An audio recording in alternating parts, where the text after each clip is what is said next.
Hey, podcast community, it's Eric, and I've got something exciting for all you online entrepreneurs out there. If you're looking to take your e-commerce store to the next level, you need to check out Aurora Repricer. With Aura, you can effortlessly reprice your Amazon inventory automatically. Ready to elevate your Amazon business? Head over to MilwaukeeMafia.com/Aura. That's AURA to get started today. You're listening to Milwaukee Mafia, your weekly podcast dose of Wisconsin Mafia and true crime history. Hey everybody, welcome back to another episode of the Milwaukee Mafia podcast. I'm Eric Walterkins. I'm Gavin Schmidt. And Gavin, what do you got for us for a topic today? This episode I'm calling Dominic Leone and the Little Pink Church. The Little Pink Church, cool. Take her away. Okay, so right off the bat, I got to cite my sources here. Primary source for this episode, it's still my book, Milwaukee Mafia. I'm basically going chapter through chapter with these. But also, I did do a little looking through Matt Prigg's book, Milwaukee Mayhem, because he covers this story as well. So I just kind of use that as a double check. So people are interested, Milwaukee Mayhem, which I have nothing to do with, but it is a great book, so I do recommend that. And it's Milwaukee Mayhem, is that based solely around the Mafia? Not at all. Just crime in Milwaukee? Or it's the first 100 years of crime in Milwaukee, so it's way back to like the 1850s up to, well, I guess the 1950s. Interesting. I could be wrong on the years, but it's the very early years. Okay, so as a community grows, one of the first things that it is going to need is a church. Of course. Okay. So around 1890 in Milwaukee, there are 400 Italians. Not a whole lot. In 1900, 10 years later, there are 726 Italians. Still not a whole lot. Oh, and I should point out that comparing the 726 in Milwaukee to Chicago, how many do you think Chicago had? 2,100. That's a low ball. It's I figured it would be, but yeah. Nope, they had 16,000 people, Italian people in Chicago at the same time. So over 16, probably 20 times as many as Milwaukee. Just to give you an idea of how small Milwaukee really is. Well, anyway, so of these 700 people, most of them are Catholic, and of course they're going to want a church. I mean, you want to settle somewhere and have a church. So Milwaukee was already very Catholic. The Germans were there, the Irish were there, both of which are very Catholic. But, they kind of wanted their own Italian church because you sort of want a place where you're not hanging out with a bunch of people who speak German or whatever, that you don't understand. And at first, the best they could do was they took a tavern and they converted it into a church, which I think was a very Wisconsin thing to do. Very Wisconsin thing to do. Along comes Father Dominic Leone. He was born in Louisiana, but he moved up to Milwaukee, and he was a big deal in Milwaukee's Italian community, as a priest usually is. He pushed for the construction of a church, which was sometimes called Our Lady of Pompeii or the Blessed Virgin of Pompeii.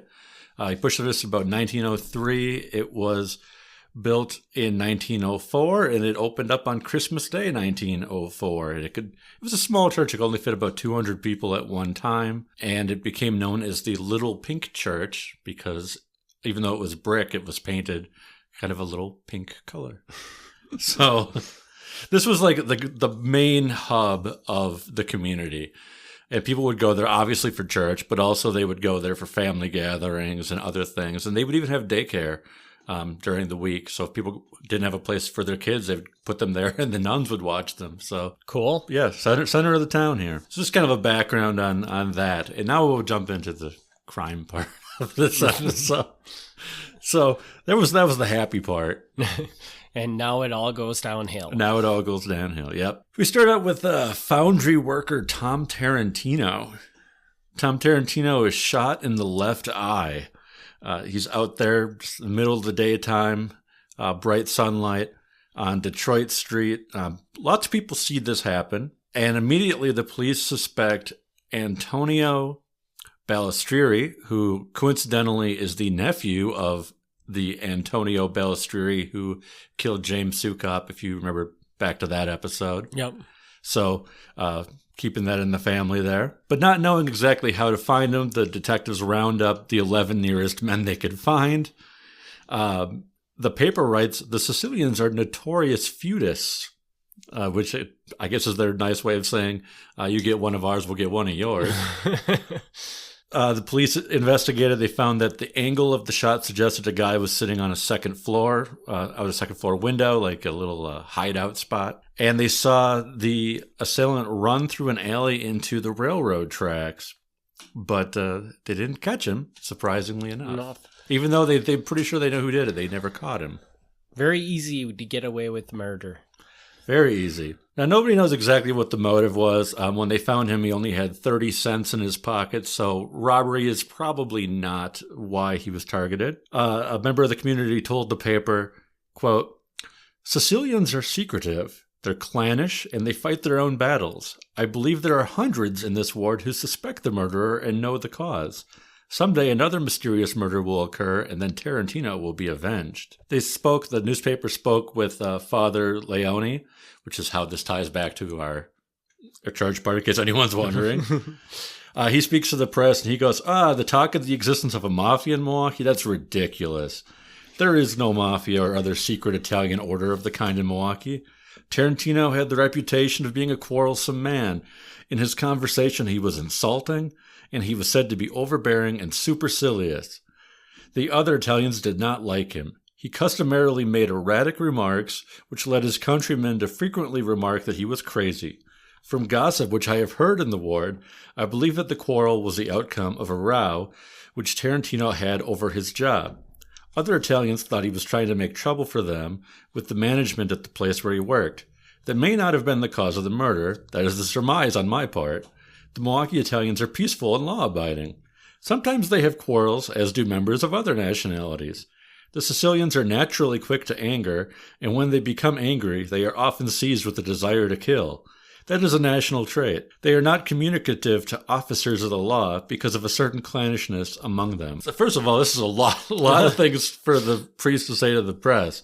But second, I find it really amusing that he starts off saying they're law-abiding and they're good people, and then by the end of the same conversation, he's like, yeah, they're quick to anger, and when they get angry, they're going to kill you. Okay, not really the best compliment you can give there. The police inspector said, I don't know whether there's a mafia in Milwaukee or not. We have never obtained evidence of any such organization, but it might exist. Up to the present, we have made no progress in the case. We have not found an individual in the Third Ward colony who will express a suspicion or give us any material in running the murderer to earth. Even the friends of the murdered man will not aid the police. They prefer to settle their quarrels among themselves without the interference of the law. So, Tom Tarantino, shot in the eye, dead, murderer never caught. Just out of curiosity, yeah. And I know we covered this in a previous episode, Yeah. but I don't remember the exact dates. But at this point in time, is it pretty clear that there is a mafia? Or based on your research, like... Is it clear to me?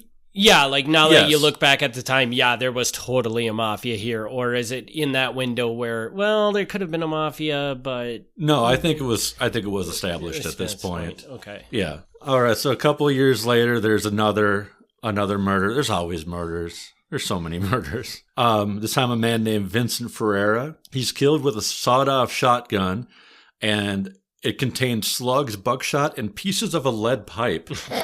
So apparently someone was just putting anything they could in the shotgun when they fired it.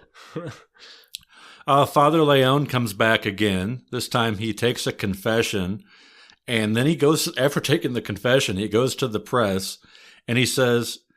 He couldn't really say anything about the confession other than that the killer was probably an Italian. The newspaper speculated that Father Leone was actually working with the police, which would not be a good idea. This would make him a target.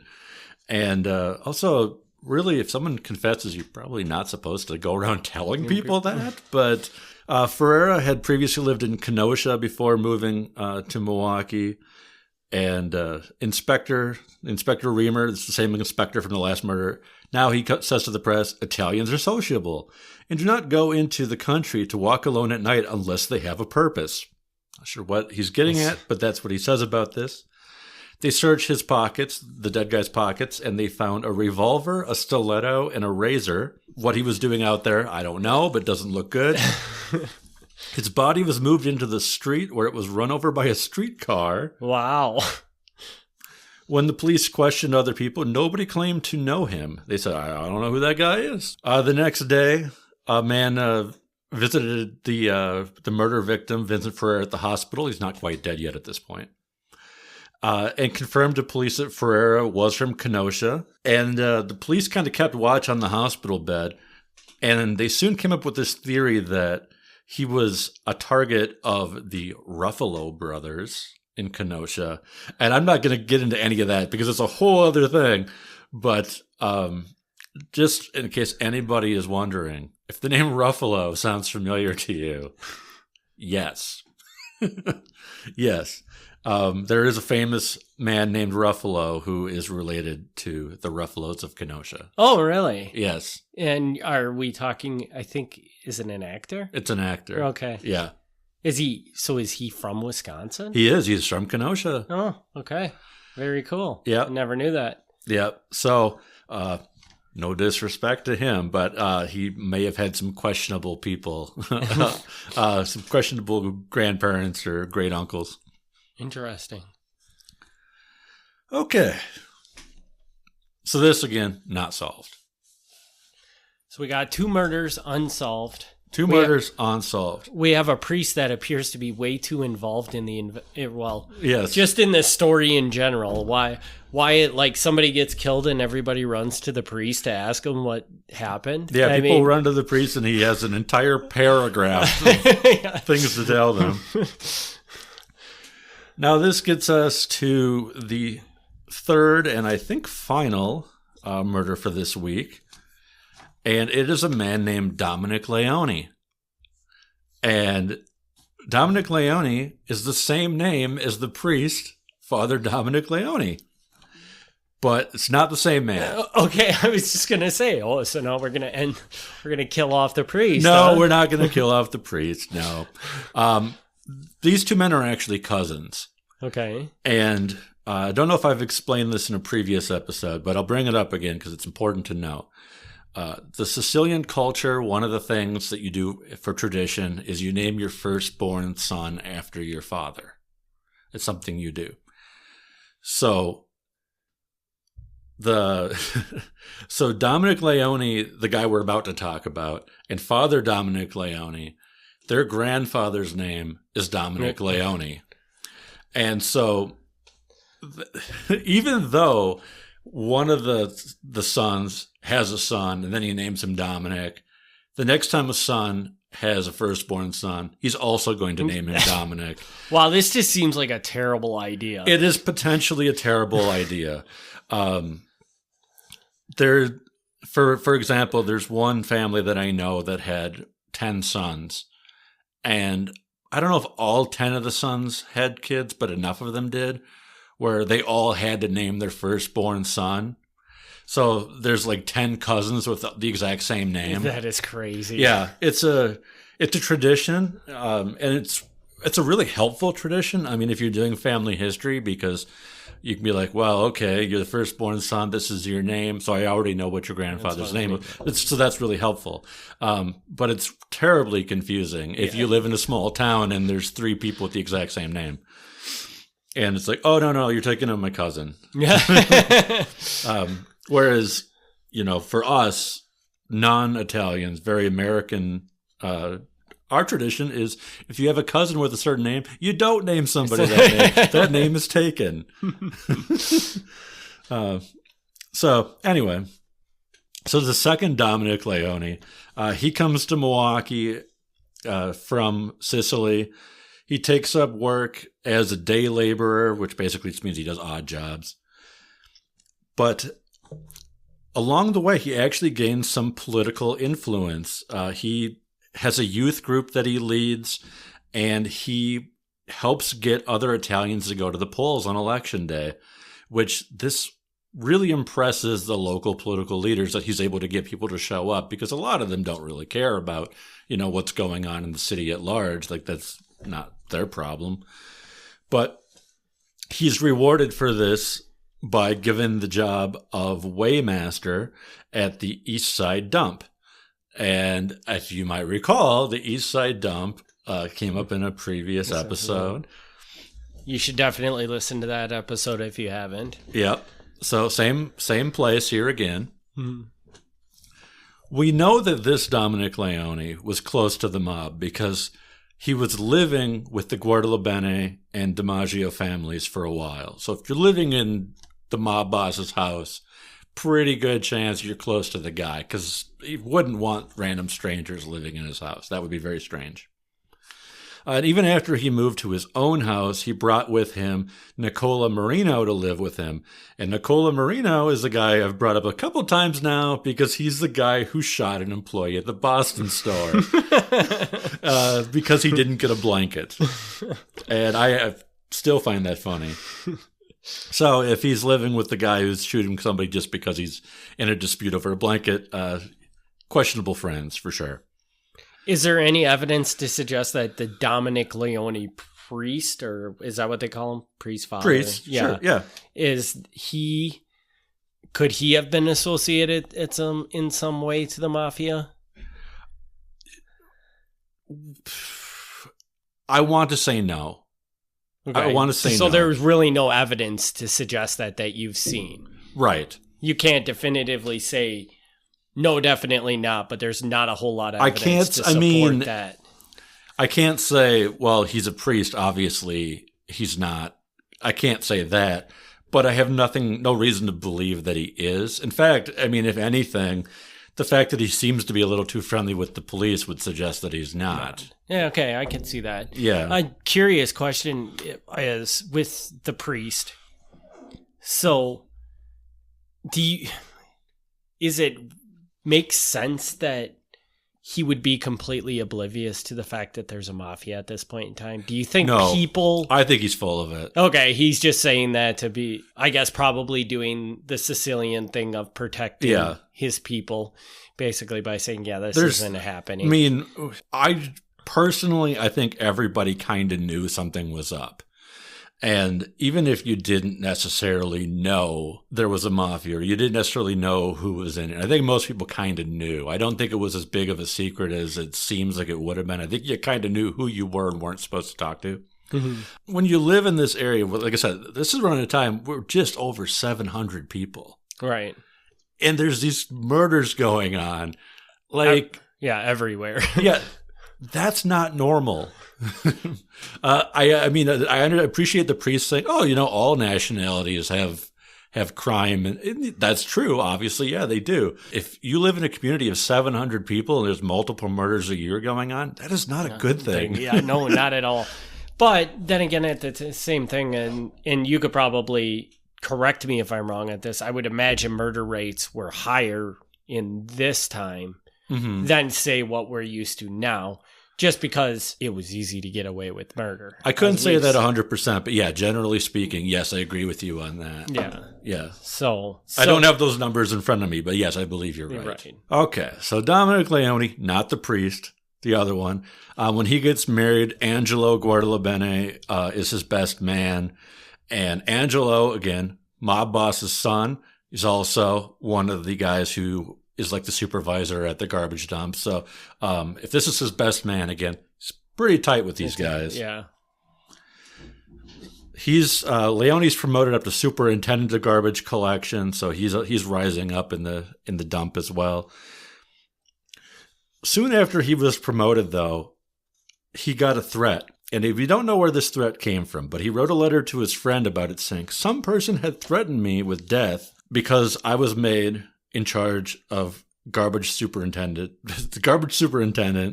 and apparently somebody else didn't feel that he was deserving of that job. Wow. These people really love their garbage, man. Yeah.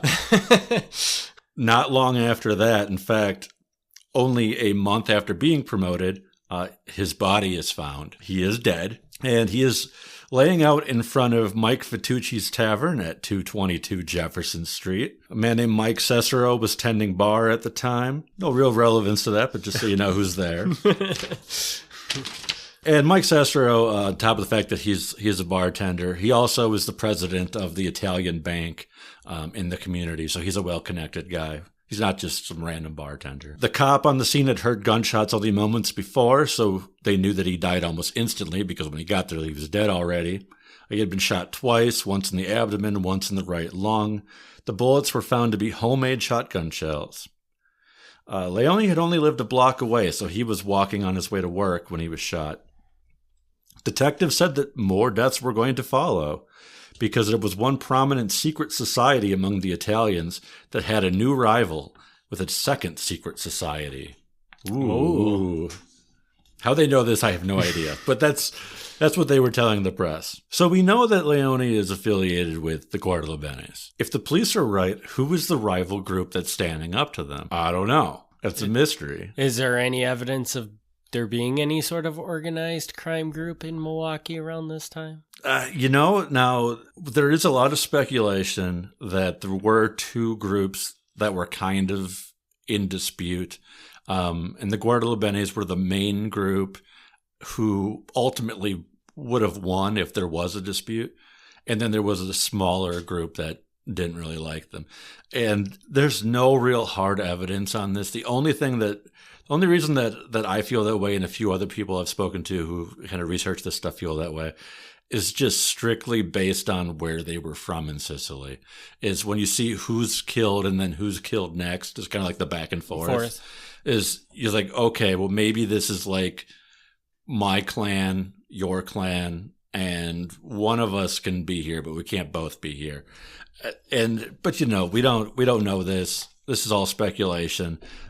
First of all, again, as always, this is secret stuff. Nobody knows. Yeah. But second of all, the police files are all destroyed. So I don't even know what the police knew at this time. Yeah. So there's probably some really interesting police files, but they're gone. But more or less, the second group would not be like another ethnic group. It's literally another group of Italians that were just feuding with the mafia we know as right now. Yeah. Okay. Unlike other cities, Chicago, New York, the big cities, there really weren't a lot of other ethnic groups competing. There weren't Chinese, Japanese gangs. There weren't Irish gangs. I mean, Milwaukee really just had its one organized crime group, which makes it really easy to keep track of. But yeah, it isn't until a whole lot later that you get, your Latino groups or your biker gang groups, that kind of thing. Okay, so a detective speaks to the press and he says, Leone will be avenged. Leone often told me before his death that he could probably place his hands on the men guilty of the murders in the Italian colony over the past 2 years, but admitted that he was afraid to try it. The moment one Italian squealed, he said, his death warrant was signed, and this was so well understood that we have never been able to obtain even the slightest information. I have strong doubts that this is accurate. Like, I don't believe that Dominic Leone, not the priest, the other one, is regularly going to the police being like, I could probably tell you what's going on, but then I'm going to get killed. I feel like he was pretty deep in it himself. I could be wrong on that, but I'm very skeptical of the thought that he was this close to the police. Father Dominic Leone, the cousin, was very confused by the whole situation. He said, well, my cousin Dominic was married. He was well respected. He had been in the country for years. He was a naturalized citizen. He said he had connections, but no enemies, no money. No one was discharged from the garbage plant when my cousin took charge, the priest said. Leone's wife went to the press and she said, I don't know about these secret societies, these black hands, or these murders. I never asked about them because I loved my husband and I was not of his nationality. He was always kind and considerate and never rough or ill-mannered like the others. Although he was Italian, although he was Italian and I am German, my mother did not object to our marriage when she saw that he was a gentleman. I mean, maybe I'm reading that wrong, but I'm reading that as like saying his Italian friends are kind of rough characters. The same day, a man is arrested for the killing, but soon let go. But he got arrested because while walking down the street, some children started taunting him. You killed Leone! You killed Leone! So the police arrested him, but they couldn't prove anything. Nice. So these mean children. The detective who remained anonymous said that more murders were going to follow. He says, Leone was high in the councils of the leaders of the secret society, he said. We are watching for a war between rival societies. It seems that they would rather fight it out with stilettos and guns than to seek the aid of authorities. So again, this talk of these rival groups. His funeral was one of the largest the Italians had ever seen.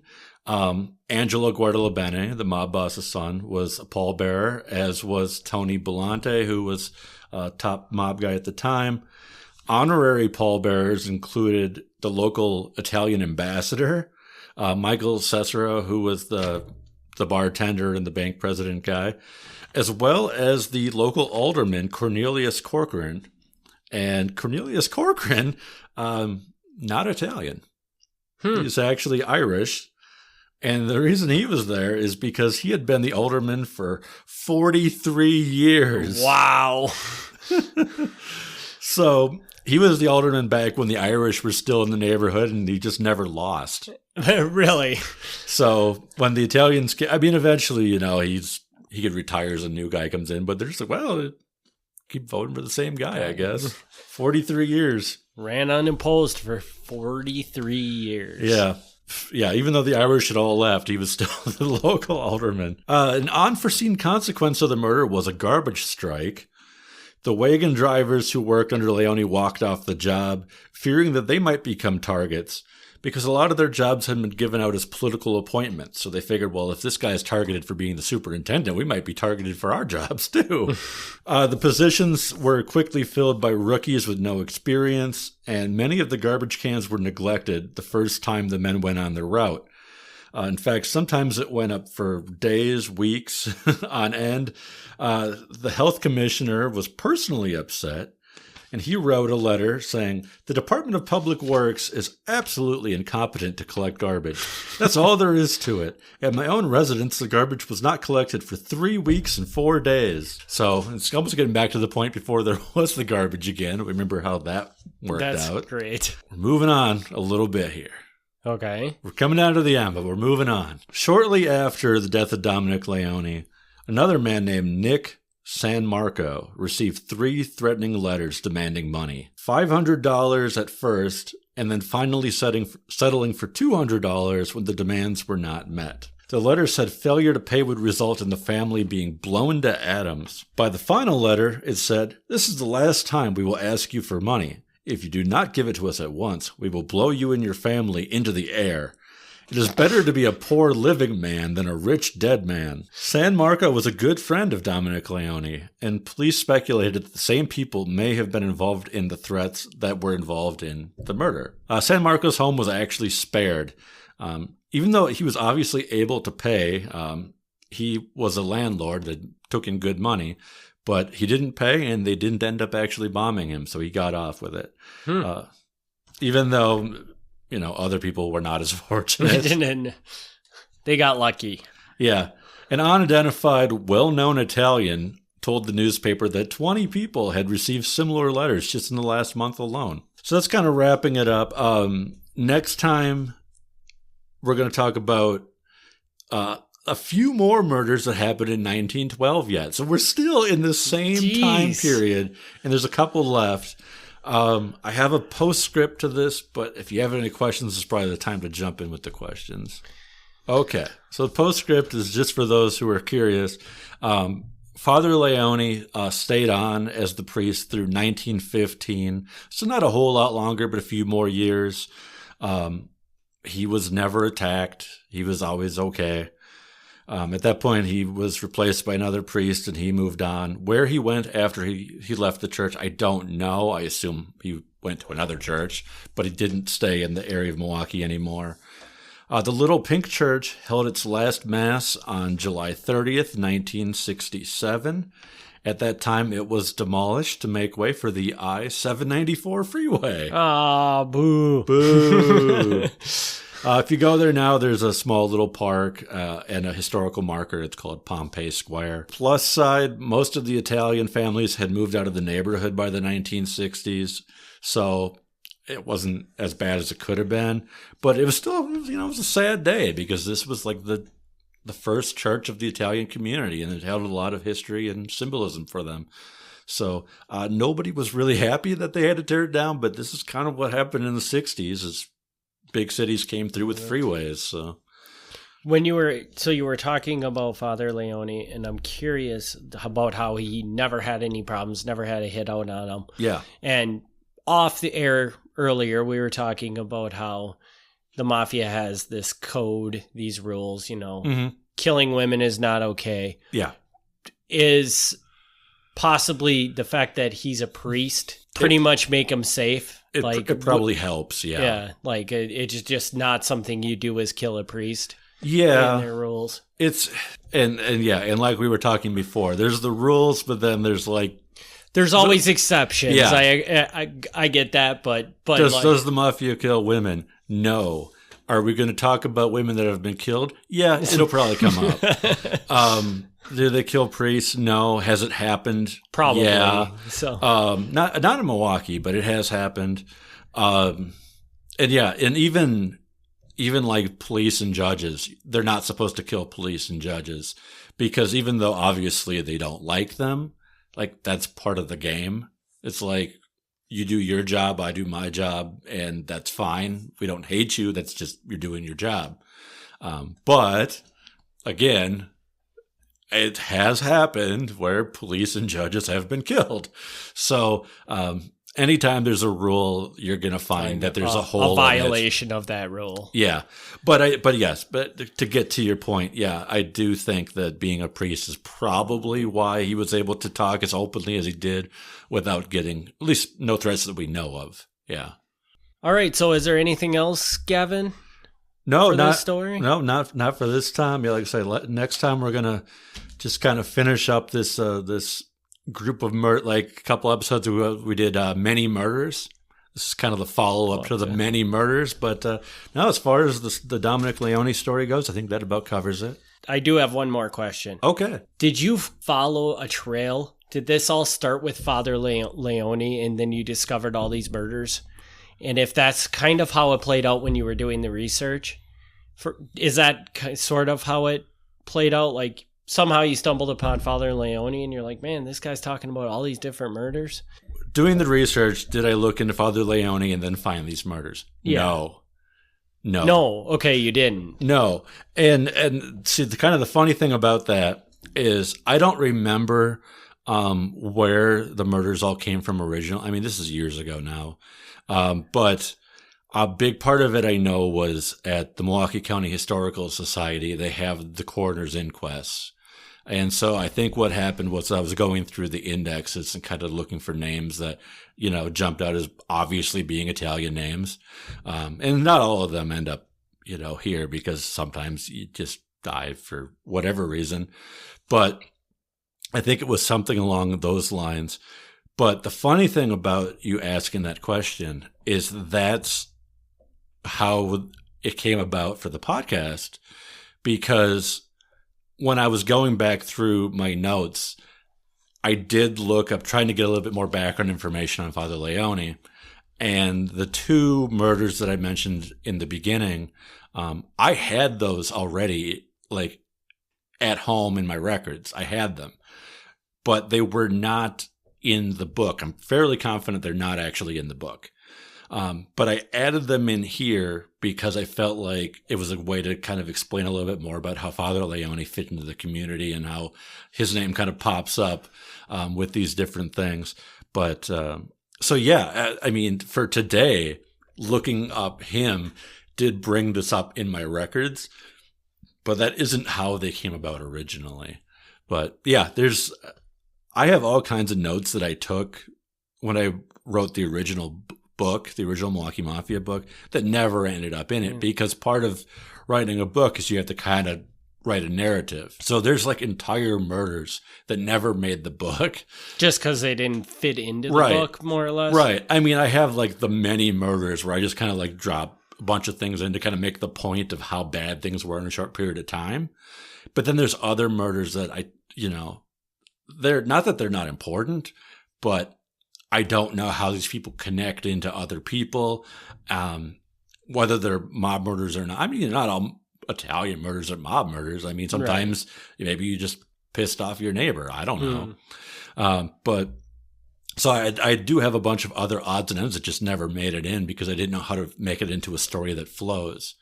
And so, so the two that were at the beginning of the podcast today, I don't think they're in the book. So, they actually do get kind of added in because I wanted to talk a little bit more about Father Leone than I did the first time around in the book. So I don't know. That's a ramble, but he's a very interesting character. Like, I think so too, which is why I tried to look into him more for this episode, because I kind of wanted to know what's this guy's deal. Yeah, like, and I guess maybe that was just the time that he was so involved in speaking up about these types of things. But I mean, you're not going to hear about a priest today that's going to come out and start talking to the news about the murders that are going on in his congregation or in his community. Right. So it's just really something it makes sense. Different to. It makes sense. He's a community leader, so the newspaper's going to talk to him, and he's probably one of the few people who speaks really good English. You know? So that's a very good point. So that helps. But yeah, it's definitely, I find it very odd just how open the priest is talking about some of this stuff, because you wouldn't do that now. You wouldn't say, "Oh yeah, I see that some guy in your congregation was killed last week. What do you know about that?" Like, you wouldn't ask a priest that. All right. Well, I think we're about done with this episode. If you want to hit them up with the contact info as usual. Yeah, well, if you look up Milwaukee Mafia, you'll probably find me, because the email is milwaukeemafia@gmail.com. The website is milwaukeemafia.com. So easy enough. And hit us up with some emails. The emails have dropped off, I think, a little bit the last few weeks. So. Well, there hasn't been any mailbag. I'd love to actually get some questions from the audience. Yeah. So if you got a question, can be completely off topic of what we're talking about, hit us up with it. If it doesn't fit into, if it's going to come up in a later episode, we might save your question for that episode, but otherwise we'll do the best to get it answered. Yeah, as long as it's Wisconsin crime history in some way, shape, or form, it's good enough for me. All right. Well, thanks everybody for tuning in, and we'll be back next week with another episode. All right. Thank you very much. Have a good one. Thanks for tuning in to the Milwaukee Mafia podcast. Join us next week for another look back at Wisconsin Mafia and true crime history.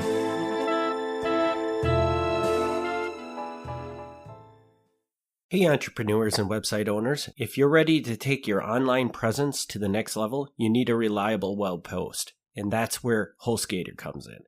HostGator is your one-stop solution for easy, affordable, and powerful web hosting. Whether you're launching a blog, an online store, or anything in between, HostGator's got you covered. Don't miss out on creating the website you've always wanted. Visit MilwaukeeMafia.com/HostGator today and let your online journey begin.